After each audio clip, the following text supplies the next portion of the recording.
I want to give you a great book recommendation. I'm going to be bringing one a week to you at this point, Lewis. And actually today, since it's the first one, I'm going to give you two.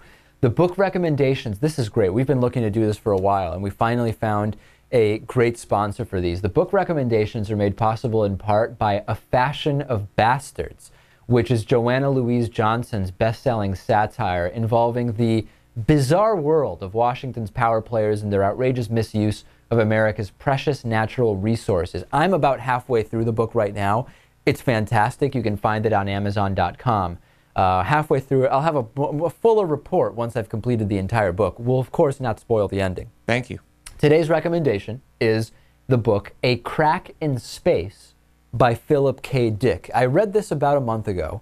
This is a great book, Lewis. This book, it's from the 60s, but interestingly enough, it refers to the potential for the first African-American president. And it actually has an African-American presidential candidate.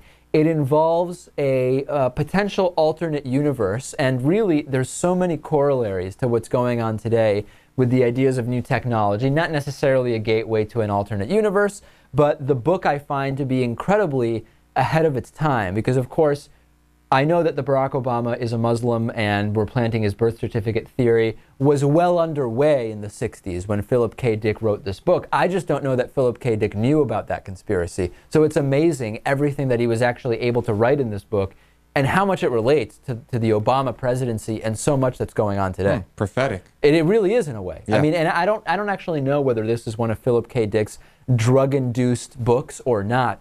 Judging from the readability, I assume not. There was actually a Philip K. Dick book. The only book I ever bought and was not able to get through, I don't remember if it was Valis or a different one.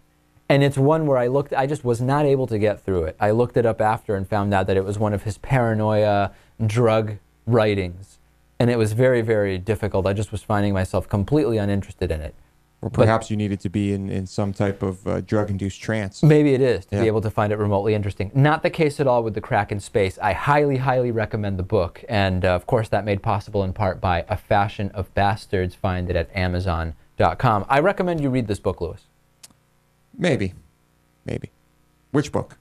Well, both. A Fashion of Bastards, but also The Crack in Space. Well, you know I'm not a big reader. Right. We'll see. Yeah, you're more into the movie versions. Yes. We'll see. I don't think that there is one, unfortunately. Not yet. No. On today's bonus show, a couple of great Olympic-related stories. An Olympian was expelled for eating a pot brownie. Fox News also saying that the Olympic uniforms that the USA team is wearing are not patriotic enough. So we'll talk about that. Get the bonus show at davidpakman.com/membership. We'll take a break. We'll come back and talk about some of the NBC Olympic coverage, which leaves a little bit to be desired, and plenty more. Stay tuned. Big show ahead.